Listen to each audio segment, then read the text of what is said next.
বিসমিল্লাহির রহমানির রহিম।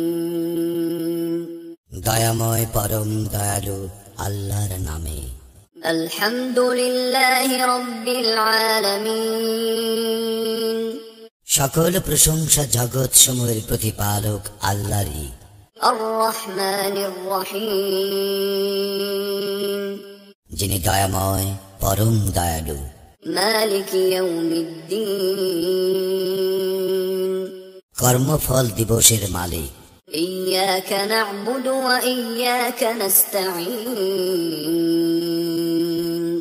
আমরা শুধু তোমারই ইবাদত করি, শুধু তোমারই সাহায্য প্রার্থনা করি। ইহদিনাস সিরাতাল মুস্তাকিম। আমাদেরকে সরল পথ প্রদর্শন করো। সিরাতাল্লাযীনা আন'আমতা আলাইহিম গায়রিল মাগদুবি আলাইহিম ওয়ালাদ-দাল্লিন। তাহাদের পথ যাহাদেরকে তুমি অনুগ্রহ দান করিয়াছ, তাহাদের পথ নহে যাহারা ক্রোধ নিপতিত ও পথভ্রষ্ট।